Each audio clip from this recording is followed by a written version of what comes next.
Тоа сакав да се види податокот за 450 км досег. Фантастична бројка. Полнењето беше преку ноќ на обичен приклучок. Синоќ ја поменав некаде околу 100 км по преземањето, чисто да ја запознам колава. И се вратив некаде со 75% на полнетост. Ја приклучив на обичен полнеж, со тоа што има тајмер, значи можам за секој ден да одредам точно во колку час да се вклучи полнењето и во колку час да се исклучи, што значи на ефтина струја. Доаѓам да речеме во 7 часот, 8 часот се враќам дома, ја приклучувам и тоа не значи дека веднаш ќе почне да полни, туку ќе се почне да полни кога стартува ефтината ноќната струја, така што не треба никој ништо посебно да се грижи човек за тоа. Полнењето секако дека на обичен приклучок, на шуко приклучок не е некоја посебна бројка, посебна вредност. За тие 25% кои што се потребни за да се наполни до 100%, ми покажа дека ќе биде потребно некаде околу 6,5 часа. И тоа е нормален податок. Значи полнеше некаде со 2,3 киловати. И таа е вредноста која што може да се постигне на обичен приклучок за шуко приклучок, приклучна струја, приклучна кутија. Тоа значи дека, што значи тоа? 100 километри ако поминувате секој ден, преку ноќ, па и повеќе ако поминувате, преку ноќ може да очекувате дека ќе биде целосно постигната наполнетост од 100%. Па дури повеќе од 100 километри. Што е посебноста на електричниот погон и зашто производителите го наведуваат податокот за полнењето до 80%. Затоа што до 80% сите електрични автомобили, односно техниката е таква, сите електрични автомобили полнат побрзо со полниот интензитет, меѓутоа над 80% веќе ја забавуваат моќноста на полнење, затоа што е така наречена заштитна функција. И да продолжам. До 80% и полнењето секогаш е побрзо, затоа што во преостанатите 20% електрониката, интелигенцијата на таа енергетска електроника, така наречена, го ограничува, ја намалува моќноста на полнење, за да не се оштети техниката од осцилации во напон, бла, бла, бла. Значи, тоа е стандард, сите електрични автомобили функционираат на тој принцип. Денес е 31 јули, сега е некаде околу 1 часот, 10 до 1 часот, и се подготвуваат луѓе да заминат што на викенд, што на празнување, кој постоje. Тргнат сум кон поаѓалиштето на новата стандардна тест процедура на Автомедија, која што е во должина од околу 236 км. Уште ми покажува досег 450 км, иако поменав 2 км сигурно. И уште едно да не пропуштам, значи 31 степена, а внатре ми е студена, не е студено, туку е точно погодена температурата. И тоа пак е поврзано со тајмерот, значи покрај тоа што можам да одредам до кога да полни, како да полни, што да полни, можам да го нагодам и ладењето или грејењето на кабината, зависи што се случува во средината. И затоа, значи, додека е приклучена на полноќ, се лади, се вклучува климатизацијата, има и топленска пумпа патем, што го зголемува ефикасноста на работата на климатизацијата. И на тој начин се постигнува студена кабина, значи пријатно, веќе се влегува во автомобил со подготвена температура за возење, за понатаму во текот на возењето да не се одзема од енергијата од батеријата, за тогаш дури да се темперира кабината. Многу приказни. Возам кон првото одредиште, ова е првиот автомобил, електричен автомобил што ја вози стандардната тест процедура, која што на многумина им се допаѓа веќе. Се погоди вистинскиот автомобил да ја вози прв таа електрична рута. Ова е историски автомобил. Кај на сцената уште не знае што се случува, што менува овој автомобил допрва. Европа секако дека е одлично запознаена. Според последните бројки, чинам дека е 8ми најпродаван електричен автомобил во Европа, со некаде околу 3000 примероци. Меѓутоа, таа бројка секако дека ќе расте. Воопшто електричен автомобил. Не во класа, туку воопшто електричен автомобил. Тоа значи дека ги има таму Теслите, ги има оние големите Volkswageni и доаѓа Renault 5. Сепак има вести уште пред да дојдам до Петровец. Уште сум на 450 км, тука сум во Трубарево веќе. Појдов со 450 км, уште имам 450 км. Зошто? Затоа што возев низ градска средина, меташе низ градот, секако се подготвуваат луѓе масовно да заминат на викенд, на празник, на значаен празник, на Илинден. И тоа значи дека многу плаѓање, многу забавување, меѓутоа секое забавување ја дополнува, ја враќа таа енергија на залетот, се претвора во електрична енергија. Тоа што е потрошено од батеријата за да се забрза возилото и да се движи, се користи за воедно делот тоа. Секако за да се наполни батеријата. Рекуперацијата некаде околу, според никој не наведува точно податок, меѓутоа приближно може да се смета дека околу 40% од енергијата која што е потрошена за да се забрза возилото до одредена брзина, ќе се врати кога ќе се пушти возилото да се движи под инерција и да се полни батеријата со таа енергија на залето. Да така нарекува енергија на залето, тоа е малку покомплицирано и тоа да биеме јасни. И дополнително ми е вклучено и во Б, Boost Brake програма, не знам како да ја крстам по нивна, значи може едни ја нарекуваат Boost, едни ја нарекуваат Brake програма. Б, интензитетот на сопирање е поголем, поголем е во Б програмата, значи се вклучува со тоа што рачката на менувачот, бирачот, односно за возење, од Д се повлекува повторно надолу и се активира Б. Значи, во секој момент можеме Д, можеме Б, тоа е тоа, нема дополнителни степени. Значи, се зголемува интензитетот на рекуперација и се вози со тој фамозен one pedal drive, возење со една педала, што значи тоа нема потреба да се опира, меѓутоа во повеќето ситуации, значи кога се следи темпото и повеќе од таа енергија на залетот се искористува за да се наполни батеријата. 12 киловат часа на 100 км, 11,9 поточно. Тоа е податокот што го постигнав досега и тоа е одлична бројка. Секоја генерација на секој нов електричен автомобил, ова е нова платформа патем AMPR, прв со AMPR платформата на Renault групација, има напредок секако. Ќе зборувам за тоа подоцна. Чисто да спомнам дека и додека дојдам до Петровец има вести од автомобилов.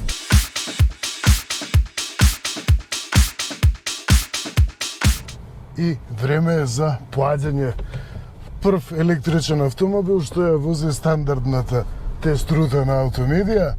Од тука продолжувам по автопатот, возам по споредниот пат преку Арачиново до Куманово, па понатаму кон Крива Паланка, со тоа што скршнувам кај Страцин и таму ќе биде првото мерење.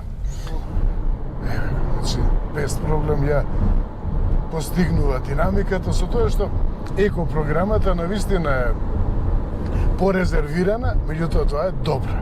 Зошто? Затоа што на тој начин сте сигурни дека нема да претерате со трошењето на енергијата, непотребното трошење на енергија. Значи, кога возите по накорнина, кога се брзувате, обично, секогаш ќе притисне човек повеќе, па после ќе види дека притиснал повеќе, потроши премногу енергија, бла, бла, бла. Значи, тоа е добро. Не е никаков проблем. Префрлувањето од еко програма во друга програма се одвива со фамозниот мултисенс прекинувач на Рено, на воланот, значи го имаш и кај електричниот Меган. Сега сум во еко програма, па сега сум во спортска програма. Добро. Уште сум на 450 км. 110 на час. Тоа е убавината на електричниот погон. Многумина прво ја прават пресметката. Ќе кажам зашто се смеам. Многумина прво ја прават пресметката електричните автомобили колку биле поштедливи, па дали се исплатило, па после колку време ќе се исплати повисоката цена на електричен автомобил, па немало субвенции, па не знам што. Вистината е дека целата привлечност на електричните автомобили, симпатијата, сакањето на електричните автомобили е поради различното чувство во возењето. Јас не крием дека сум голем поддржуваш на електричниот погон и зошто се смеам? Комфорт. Ова е комфортна машина. Што значи тоа? Има дел секако од возење во оваа рута, не се чувствува брзина, каде што ќе зборувам за комфорт, меѓутоа, ова Рено Санг има мултилинк задна оска. Прв пат, мултилинк, влијанието, значењето на мултилинк задна оска во возило од оваа класа, односно една класа подолу, па некаде меѓу класа би рекол, беше Nissan Micra од 2000, некаде почетокот на 2000-тите години. И тогаш возев Nissan Micra, требаше да се преземе Opel Astra, беше нова тогаш. Требаше на тест да се преземе, тоа е во времето на фамозниот Автоплюс, не во денешниот фалсификат, значи во времето на вистинскиот Автоплюс на Томислав Бејарец, се возеше со Зоран Коцев, возевме за Будимпешта, таму беше централата на Opel и оттаму се зема нов примерок од Opel Astra, која што беше прогласена тогаш за автомобил на годината во Македонија, вистински автомобил на годината. Пате ми овие сегашни фалсификати што се водат како тркала, да не ги именувам. Не се. И после 1100 и нешто километри, дори тогаш излегов од автомобил на повеќе од 2 минути. И видов дека сум фантастично одморен. И видов дека всушност не сум го почувствувал возењето до Будимпешта по автопат. Секако, меѓутоа, 1000 километри се напрегање, напор. И токму мултилинк задната оска. Значи, од една страна е добра за возни својства, од друга страна е добра за комфорт. Од назад нема ништо. Кај многу нема звук, нема удари, нема вибрации. Многу при возењето, многу замара и бучават. И токму за тоа се чувствував одморено со Микра. И истото сега се повторува, значи тука не ја имам пробано, петкава, ја немам уште пробано по динамично возење, по свиоци, тој дел ќе биде над Кратово, таму се свиоците кај што се покажува колку има материјал во автомобилите. Меѓутоа, што се однесува до комфорт, до тоа што мултилинк го дава како придонес за комфорт, ете го. Значи, фантастично оштетениот дел од патот, целата таа делница од Петровец, од надвозникот кај Петровец до тука, целиот тој пат е уништен. Меѓутоа, ништо не се почувствува во ова Санг. Значи, градски автомобил, никако. Ова е лимузиниште. Тука згршнувам на влезот во Куманово и следи едно забрзување. Имам досег 397 километри. Уште 90% од батеријата е полна, наполнета с 90%, што значи дека тие 450 километри што на почеток ми ги покажуваше, веројатно и би може, доколку не е забрзуване. Ајде да пробаме.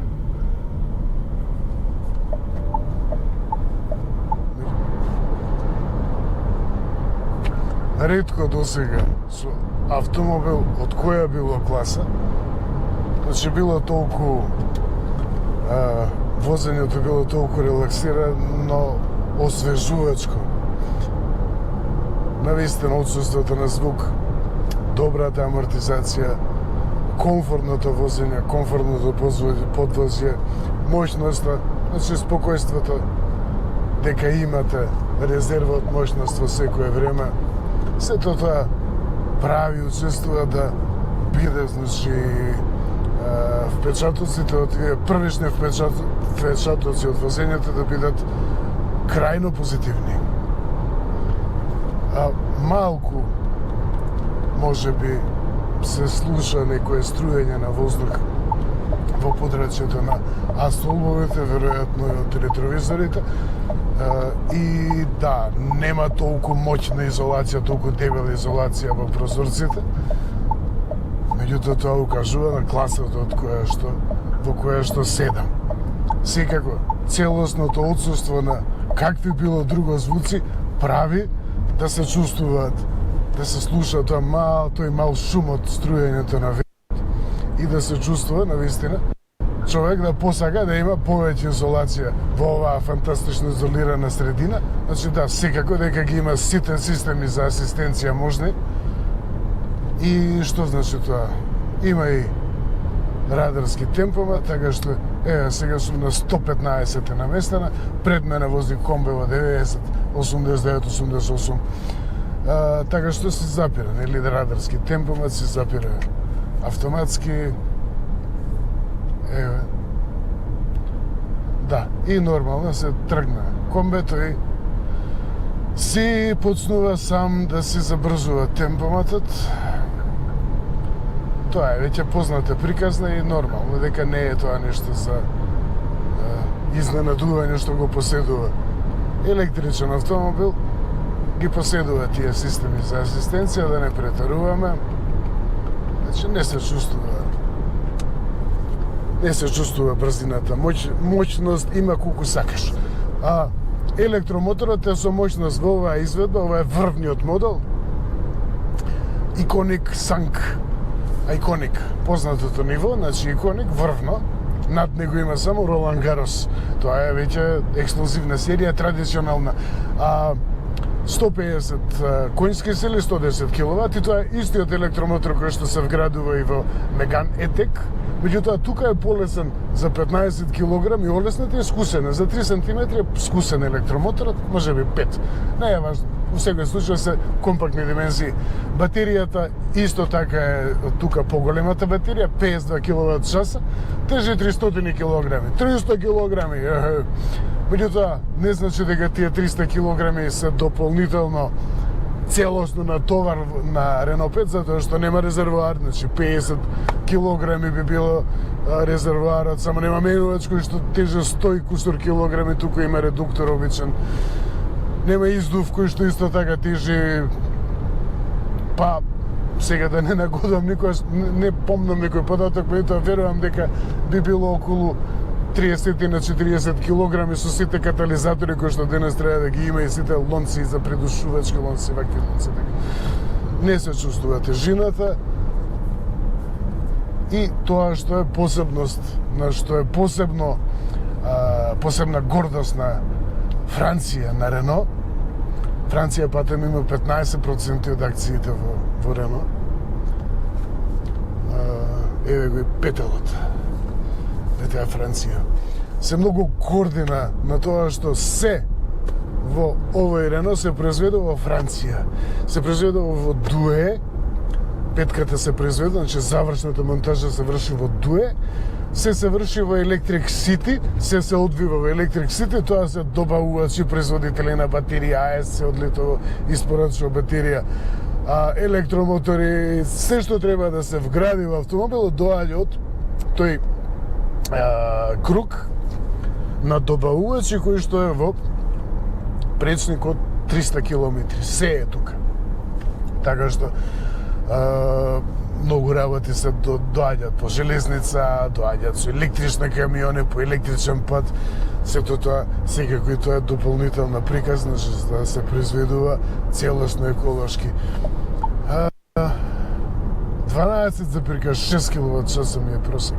Фабрика вели 15,2, ја постигнам 12,6. Забрзувањето до темпо 100 трае некаде околу 9 секунди, крајната брзина е ограничена на 150, не поради тоа што не може повеќе, туку за тоа што ќе биде превисока потрошувачката на енергија. Значи, за да се спречи некој талентиран да седне во автомобил, да вози 200 на час и после 50 километри да му остане, да нема батерија. Тоа пате може да се случи и во обичен автомобил, обичен градски автомобил, кога ќе седнете и ќе возите по автопат и 200 на час возите, ќе видите дека после 50 километри ви го снемало резервоарот, меѓутоа разликата е во тоа што имате станица за гориво на секој 20 километри по цел свет. Ќе има и уште две батерии, уште две изведби, има изведба со 122 коња со 90 киловати, со батерија од 40 киловат часа. И истата батерија ќе ја има наскоро во изведба која што ќе биде со моќност од 90 конски сили, 66 киловати. И тоа ќе биде изведба која што во Франција ќе чини 25.000 евра. И еве, тука сум на долнина. Еве, рекуперација. Да, еве. Тука се полни батеријата. Да видиме што покажува. Значи, климата одзема 2,2 киловат-час.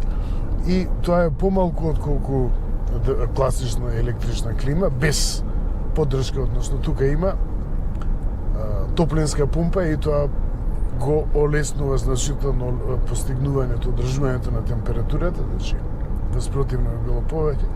Малку е тоа секако. Кај обичен автомобил со обичен мотор со внатрешно осигурување, некаде околу 10% од моќноста, зависи сега од која е класа, но тоа за просек, некаде околу 10% од моќноста го одзема компресорот. Сосем релаксира прашањето на моќноста. Електричните автомобили веќе одамна знаеме дека не се бавни, немоćни или слично, или дека 100 км им трае батеријата. Ево, 374 км имам поминато, да видиме. Сите педатоци ги имам всушност. Колку имам поминато? Да, имам 67 км имам поминато, да. Тоа е од Скопје. Безбедноста, што ме вели, брзината сум пречекорил. Аха, одржувам растојание добра, го држам патот, да, меѓутоа брзината сум ја надминал некаде, па добро, сега се извинувам. На горнините не се чувствуваат. Иако човек би очекувал автомобил со 1500 кг плюс ја, би очекувал да биде бавен и инертен на нагорнина, не далеко од тоа. Вртежниот момент е 245 Нм и за автомобил од градска класа тоа е секако примерна вредност. За споредба 230 Нм е моќноста на Opel Mokka со 1-2 литарски мотор со 136 конски сили, значи е 230, тука е 245 Нм, чисто како споредба. И да, еве ја на горнината со 100 км на час возам, ова не е толку беззначајна на горнина, никаква напрегање, се уште е во еко режим. Забележав, значи, синоќа ја возев по планина и забележав дека навистина е мало напрегањето кое што го чувствува погонот од нагорнините. Меѓутоа, каде што има нагорнина, има постојна долнина, така, а таму електричниот погон си надоместува за се. 84% наполнетост, уште 353 км, чинам дека тука имам уште околу 15 км до Страца. Возам со нормална брзина, значи тука се дозволени 90 км/ч. Истата брзина со која што се одвива и сообраќајот околу, значи не се разликува, не одстапува возењето електричен автомобил од возењето друг автомобил, не се издвојува. Значи, истото. меѓутоа пак има секако разлика од чувството во возење. Просекот до сега ми е 13 киловат часа. Добро, еве тука една мало убава свиоча. Да, ете, пред мене мора да се опираат други автомобили, меѓутоа ова Ренолче си го држи правец со тој мултилинк. Напред патем е од Клио и од Каптура е оската, меѓутоа назад е мултилинк оска. Тоа е слично е со Меган Етик. Многу од нештата се преземени од Меган Етек и се модифицирани за AMPR платформата. Ќе се користи понатаму во цела групација, ќе има и модели на Dacia ќе имат. Ја има секако и Renault 4 SUV, кој што до прво ќе доаѓа и веројатно ќе предизвика уште поголема сензација отколку петкава, затоа што кај нас Renault 4 па е застапен и повеќе ценет веројатно, односно ајде нека биде исто толку ценет колку Застава 101, која што сепак има постигнато, има оставено моторизирано, има многу семејства, луѓе, случки, има пренесено во историјата на оваа прекрасна држава и на овој прекрасен народ. Тука сум веќе на првото одредиште. Тука сум на првото паркиралиште по Страцин и имам досег уште 319 километри и уште 79% наполнетост на батеријата, просекот 12,8 киловат-час. Сето тоа треба да се ресетира. Ето го. Нула. Сега имаме нула вредност. Да видиме што ќе покаже апликацијата моја омилена. До тука имам извозено 68,5 километри, максимална брзина 132. Возењето траело час и 2 минути. Во возење 1 час и 41 секунда. Значи тоа е сосем во рамките на предходните возења. 65 е просечна брзина, односно возење 68. Сосема исто возење со предходните, иста динамика на возење со предходните возила на тест. Понатаму следи едно кусо спуштање, значи малку ќе се поднаполни батеријата, меѓутоа потоа следи делницата, втората делница, која што е посветена за возните својства, секако има приказни и за перформансите, за моќноста. Ме интересира посебно што впечаток ќе остави таму оваа санк со мултилинк задна оска и со електромотор кој што испорачува моќност веднаш.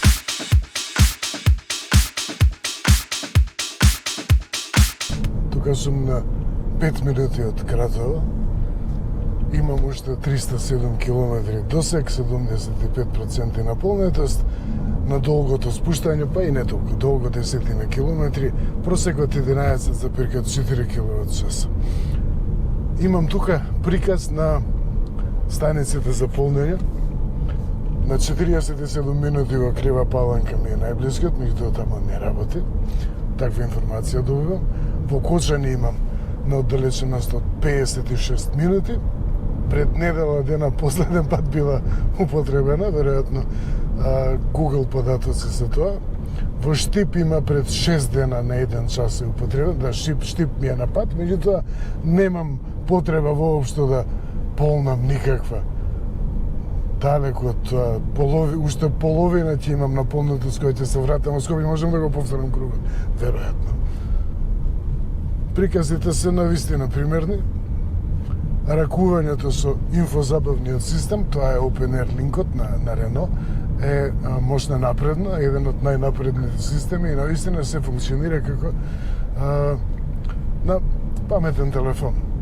Многу интелигентно средена. Сите звуци патем што се во возило, се што е звук, е компонирано од или дизајнирано во случајов од Жан-Мишел Жар. Веќе со генерација на назад и тоа уште веќе седна човек внатре, поздрава таа симфонија, некој почеток на симфонија, како некои од оксиджените на Жан-Мишел Жар да ги слушате. Спортски режим.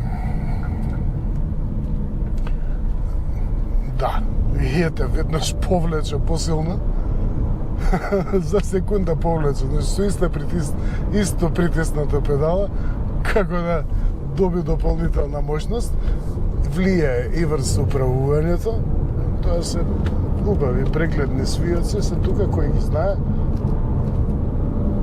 многу висока стабилност. Значи, очекував дека ќе пролезга, меѓутоа уште далеко е. Да, мултилинкот се чувствува после 200 метри кога ќе влезете во два свиоци. И навистина тоа е, еве го, и овде е груп асфалта, да, има уште многу, има резерва тука, меѓутоа не сме да се претерува, секако да не е тркачка патека, мора да се има предвид дека е отворен пат. Можноста е несомнена, испораката е веднаш, тоа е една од убавините на електричниот погон и не, друго возило тука лизга, да, се појавува лизгање, рамномерно, меѓутоа петкава е стабилна, упорно држи, нема одговор многу на воланот, меѓутоа се има представа, далеко од тоа дека е изгубен човек кога ќе седне да вози. Мултилингот се чувствува. Првото што ќе го почувствувате во Renault 5, електричен санк, се спортските седишта. Навистина има странична поддршка, меѓутоа не само колку да ја има во подрачјето на слабината, туку има странична поддршка и во солидна странична поддршка и во делот на рамениците. Ова се спортски седишта и со причина се спортски седишта, не е направен како градски автомобил, со кој што ќе се трка човек од семафор до семафор, туку е направен како автомобил со кој што навистина може да се ужива и во возење, во динамичните својства, возните својства. Сосем оправдано. Изненадување. Ќе видам колку ќе бидам изненаден со досегот, затоа што тука ќе се потрошат малку повеќе киловат часови, еве ќе просекот се качи на 18,1. Зошто толку динамика ја нагласува динамиката Renault? Затоа што ова е наследничка на Renault 5 Turbo во две генерации досега, GT Turbo. Во првата генерација беше основа за хомологација и беше изработен за возило за рели и навистина привлече огромен интерес, меѓутоа има голема историја во Renault 5.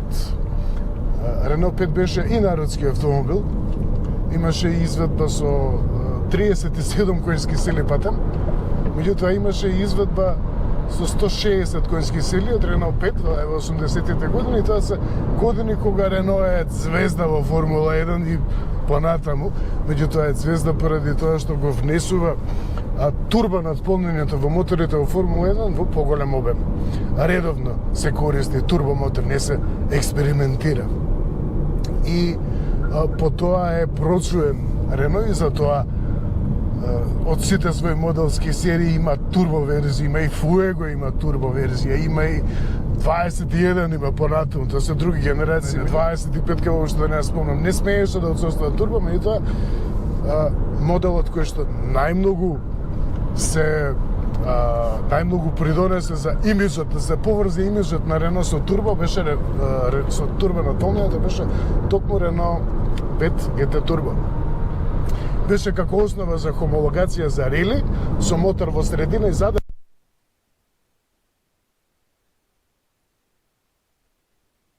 Вистина одушевува, ова е автомобил за тркачка патека да се излезе и да се ужива. Не е за јавни пати, што голема резерва, значи возам со голема резерва, меѓутоа автомобилов навистина покажува талент. И влијае секако и тоа што батеријата, која што е тешка, е долу во рамномерно.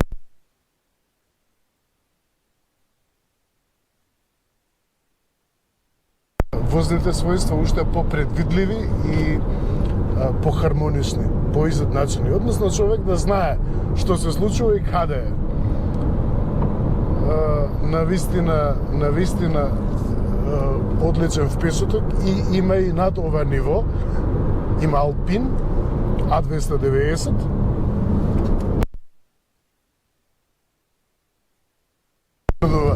На други места, тука на овој свиок, опашот се изместува, затоа што има еден мал расет во асфалтот и се изместува.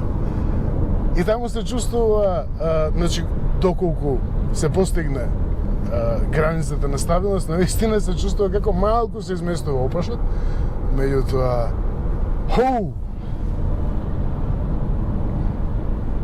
малечко автомобилче 392, покус од Рено Клио со покусом меѓуоскино растојание, меѓутоа со широка трага.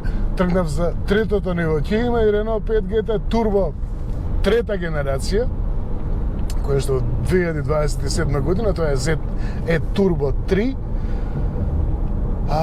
Рено 5 ZE Turbo 3, која што значи доаѓа од 2027 година и според сегашните претпоставки или најави би чинало 155.000 евра. Тоа секако ќе биде машина која што ќе биде за колекционери и ќе биде повеќе како тркачка машина на мената, меѓутоа не се откажува Рено и сцената уште е свесна за тоа што представува Рено 5 автомобил на годината патем.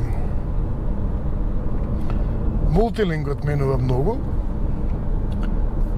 Да, во управувањето ја нема онаа вибрација, значи ја нема оваа фина вибрација, меѓутоа е директно е управувањето, навистина е директно. Чинам дека е 12,7:1, има еден од најдиректните управувања.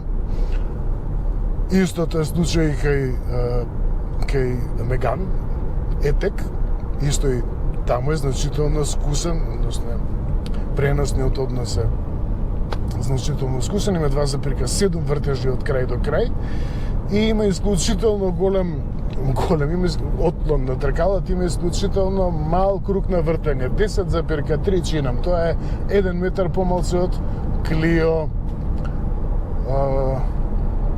со тоа што тука има и 18 гуми и со поголем офсет.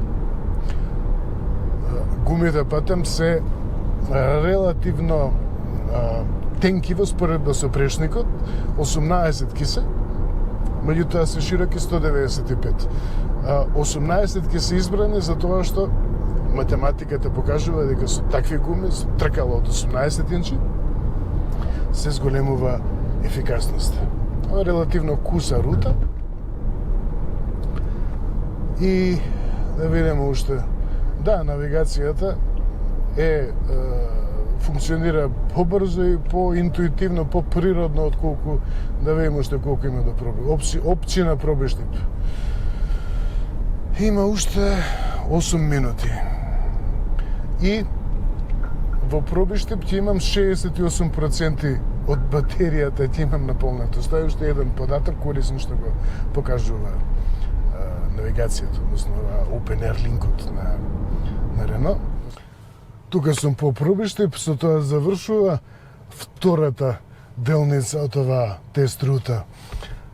Имам уште 297 километри досек, 69% наполнетост, просечната потрошувачка ми е 13 киловат-часови на 100 километри, вклучувајќи ги тие таа нагорнина која што одзема многу од енергијата, затоа што е рута на која што се троши многу енергија. И да видиме што покажува.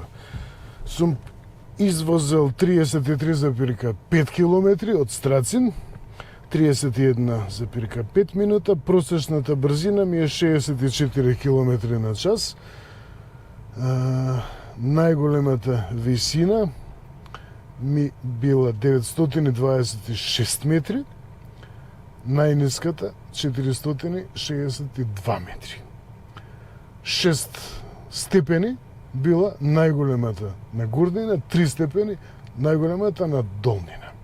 Сето тоа е прикажано на графика да се види каква е брзината, односно динамиката на возење. И со тоа завршува втората рута. Очекував многу повеќе дека ќе се одземе од енергијата на батеријата, меѓутоа не. Имаше секако влијање и тоа што одреден дел од спуштањето кон Пробиштип се вршеше рекуперација. Понатаму предстои третата делница, тоа е комфортна и штедлива делница. Очекувам дека, ајде да предпоставам дека ќе биде под 10 киловат-часа потрошувачка, затоа што е рамен пат со постојана брзина, со умерено темпо 80-90 до Велес. Да видиме.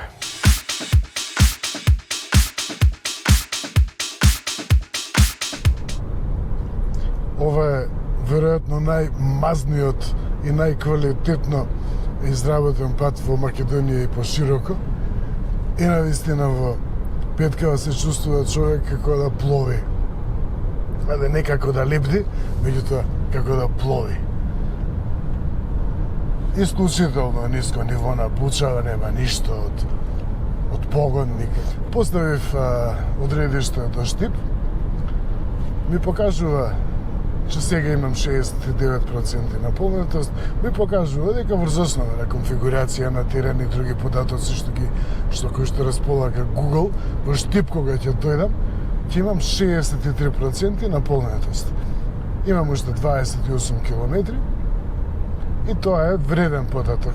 И пак имате представа колку ќе имате батерија на одредиштето. Така што има бројни помагала што служат и го прават возењето, му додаваат дополнителна димензија, дополнително уживање во возењето.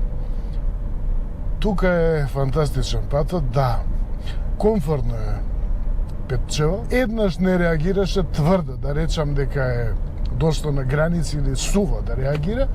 Амортизацијата навистина тоа оди во прилог на комфорот и секојдневието на Петкава,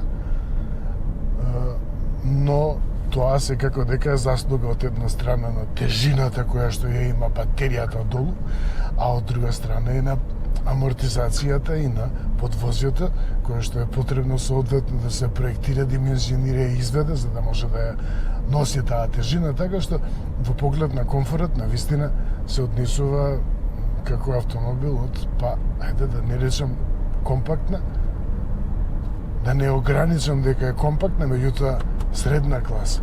Сега останува делот од патот кај Сарамзалино, кон Сарамзалино. Таму има еден можно лош дел од патот, лошо изведен, несаниран, кој што секако е дел од стандардната рута и тоа ме интересира што ќе се случи со Петкава таму. Податоков за просечната потрошувачка 5,8 киловат-часа на 100 километри. Значи, доколку постојано возам вака со оваа динамика, сега е веројатно е мала на долнина тука, би можел да извозам преку 900 километри. Тоа е разновидноста, повеќе странноста на електричниот погон. Колку што може да биде динамичен, толку може да биде и фантастично штедлив. Ефикасноста е главната доблест на електричниот погон. А што значи тоа? Тоа значи дека од енергијата која што е на располагање се користи многу поголем процент, многу поголем дел од енергијата што е искористена. Након 600 метара скрените благо десно. Добре. Благодарам. И тоа е ефикасноста, значи се движи далеку над оние 30% кај бензинците реални до 40% кај дизелот. И тоа е главното. Скрените благо десно, затим скрените лиево. Добре. Чисто за анимација навигацијата. Одам во Крупишта, секако понатаму за за ВЛС. И зошто е толку голема ефикасноста? Меѓу другото и самиот принцип на работа на бензинските мотори. Зошто е толку голема ефикасност? Заради тоа што кај моторите со внатрешно согорување како прва се врши една многу голема конверзија на линиско движење, значи клиповите се движат надолу во цилиндрите и тоа е линиско движење, кое што преку клипниците се претвара во кружно движење, во ротација, кое што понатаму преку менувачот, преку погонските оски се пренесуваат до тркалот. И тука најмногу се губи. Голем дел од губитоците се токму во таа трансформација, триење и други нешта. Значи таму е најголемиот губиток. Ега електричниот погон го нема тоа. Круг, ротор статор и пуцнува патот. Еве го, фамозниот најлош пат во Македонија. Еден од најлошите кандидати за најлоши патишта во поглед на ударите. Што тоа доаѓа кај Петкава? Ништо, никаков звук. Нема никаков звук. Мултилинкот се покажува на дел. Таа има удари, куси удари, тоа се пренесува, тоа амортизацијава не може да го прости. Веројатно треба спас тука да почне да вози, па да не се чувствува ништо од ова, меѓутоа се потврди комфорт, се потврди дефинитивно. Во многу претходни ситуации, во многу претходни сценарија во тестов, се потврди дека комфортот е навистина квалитет, е доблест на Петкава, меѓутоа ова е веќе гурната тука, конечно се потврдува.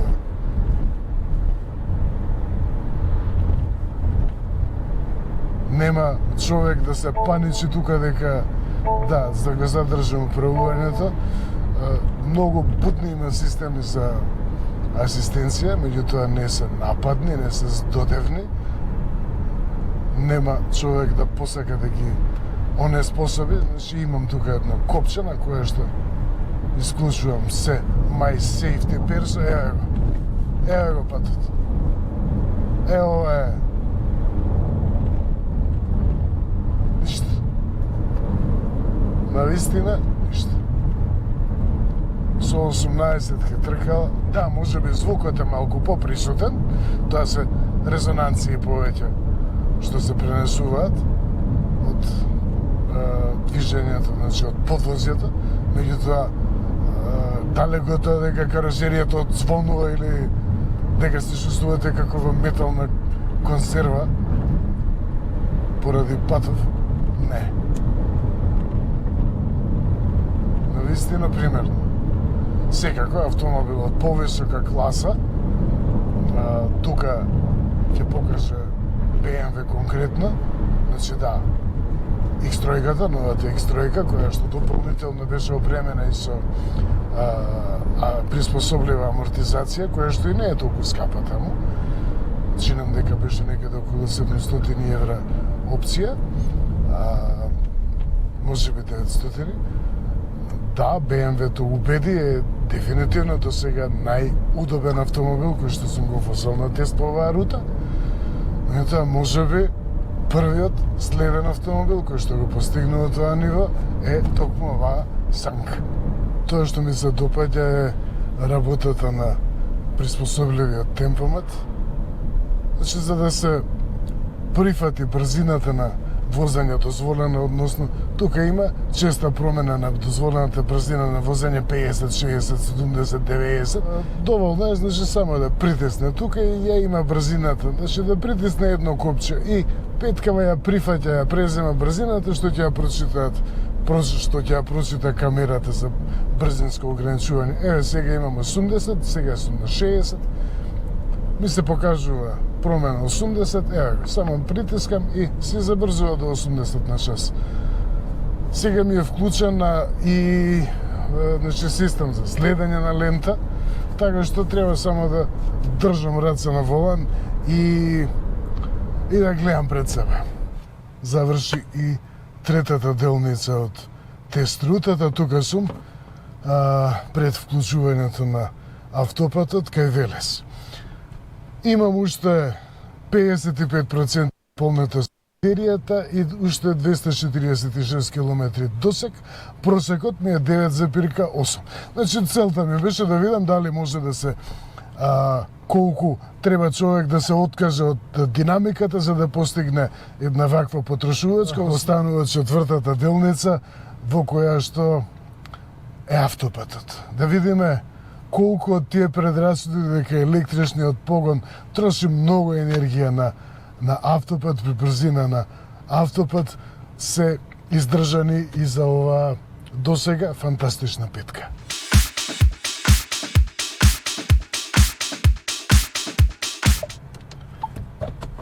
И конечниот тест дали навистина издржува возење по автопат ова електрична петка. Да, во поглед на комфорот на возење, во поглед на чувството на стегнатоста на подвозјето. Да, добива впечаток да е возило од повеќе класа, меѓутоа, да видиме дали се тоа ќе се заокружи на ветерско, на горнина, со темпо дозволено од 150 на час. Еко програма е сепак, ова забрзување се уште ме покажа економетрот дека брзување се уште е со во рамките на економичното возење. 21,4. Значи, откако појдов до патарината, сега сум по патарината, 21,6 ми е просекот. И ајде да ја прифатам брзината 130. Ето го.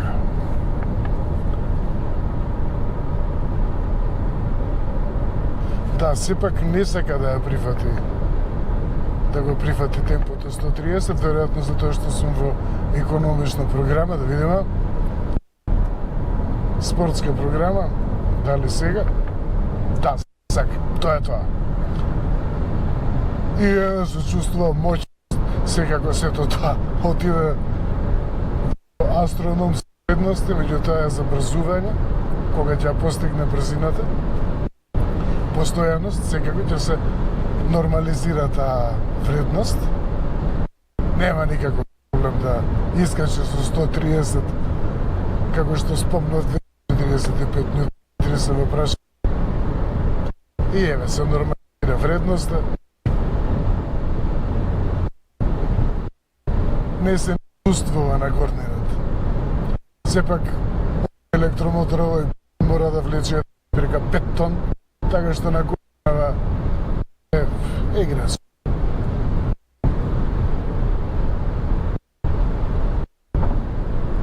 Досега од падна на 200, 49 на полнета.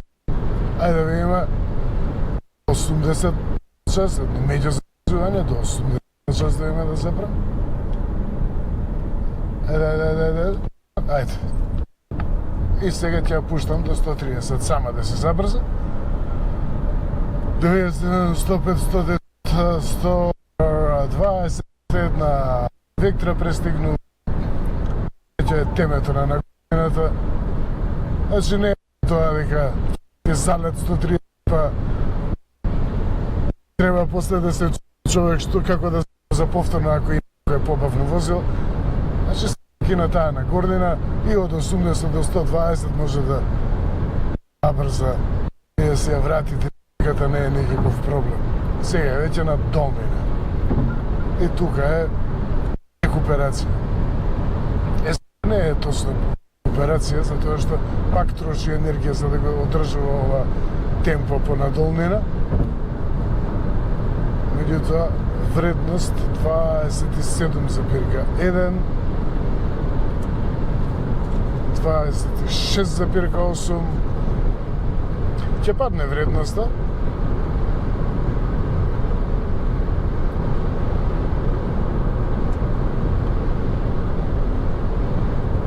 Аеродинамичност е основа за електричниот погон.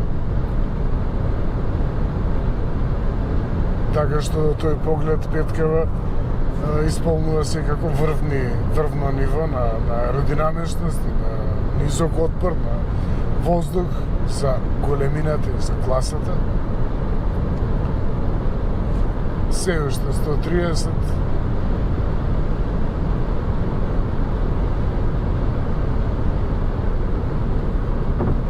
Тука целосно управува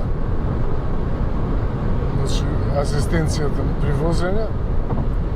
Само ги држам рацете на волан.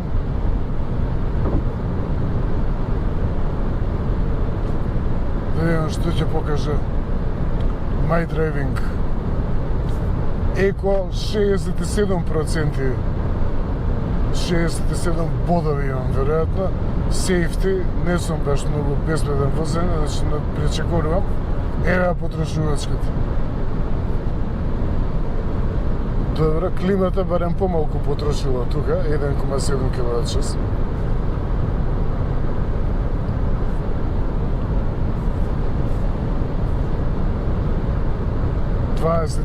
Просек. 22 е вредност, некаде околу 20 е вредност на компактен SUV, конкретно Volkswagen ID4. Постигна некаде околу 20,4, некако имам запомнето, дека се 20,4 кВт/час, просек општа. Просек. Еве, веќе тука на долнина е 24,5, така што на секоја на горнина тоа што ќе се потроши, овој електричен погон, односно ова санк, ќе потроши, ќе врати дел од таа енергија.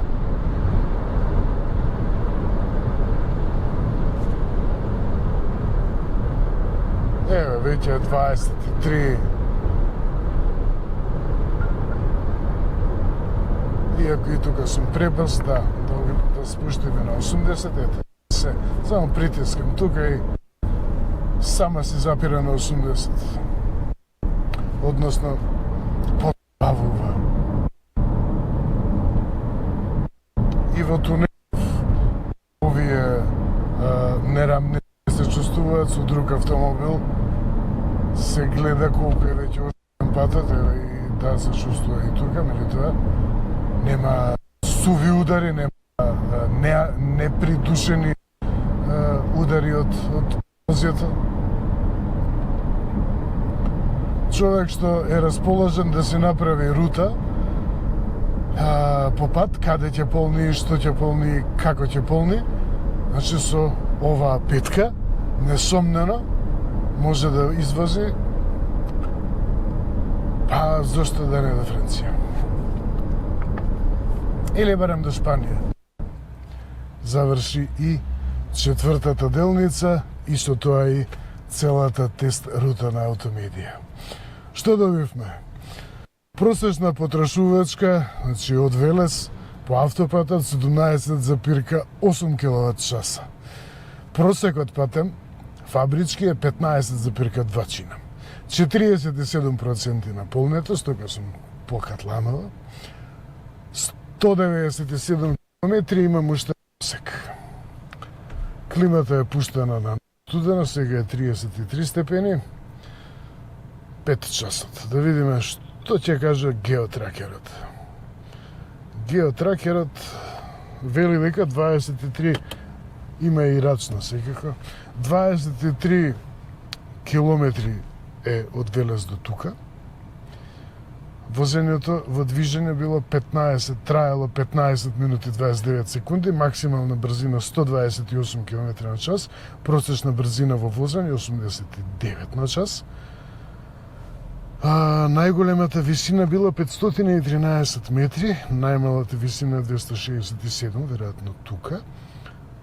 И најголемата нагорнина била 2 степени. Очекував повеќе дека ќе биде, исто и на долнината е 2 степени, меѓутоа тоа го покажува. Тоа го покажува геотракер. И со тоа заврши и возењето. Меѓутоа, Следно оди на полнач, оди на штекер, на домашно полнење, на тајмер и предстои уште едно долго возење кое што ќе биде посебно видео.